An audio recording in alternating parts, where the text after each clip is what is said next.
পরের দিন সকালবেলা মেয়েটার জ্ঞান ফিরল। ছেলেটা ওখানেই ঘুমাচ্ছিল। মেয়েটা ছেলেটাকে ডেকে বলল, আমার কি হয়েছিল? ছেলেটা বলল, তুই অজ্ঞান হয়ে গেছিলিস। মেয়েটা বলল, তাই? ছেলেটা বলল, হ্যাঁ। এখন তাহলে বাড়ি চল। ছেলেটা বলল, তুই বাড়ি যাবি তো যা, আমি রহস্য বের করে যাব।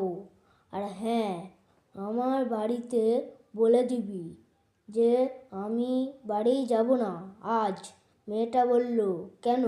ছেলেটা বলল, আমি রহস্য বের করব। মেয়েটা ওই শুনে মেয়েটা বাড়ি চলে গেল আর বলল, আমি বলে দেবো খানে, তুই রহস্য বের করিস। ছেলেটা গাছে উঠে বসেছিল। এমন সময় সেই লোকটা এলো। ছেলেটা বলল, এই কাকে খুঁজছো? লোকটা বলল, তোদের খুঁজছি। ছেলেটা বলল, কেন? লোকটি বলল, এমনি বললে লোকটা চলে গেল। ছেলেটা গলা চিরে ডাকলো, আসলো না। ওই লোকটার দিকে একটা বেজি চোঁ করে ছুটে দৌড়ালো। বেজিটা ছেলেটিকে খবর দিল। ছেলেটা বেজির পিছনে গেল।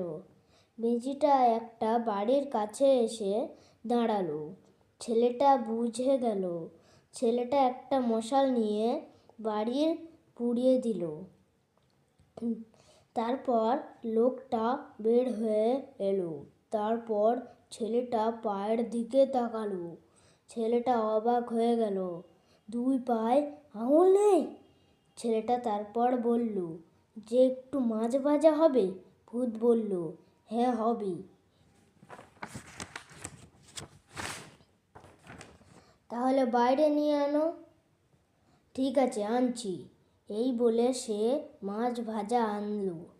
ছেলেটা মাছ খেয়ে কাঁটা ছুঁড়ে মারল। ভূত পালালো। গল্প শেষ। আজকের মতো টাটা।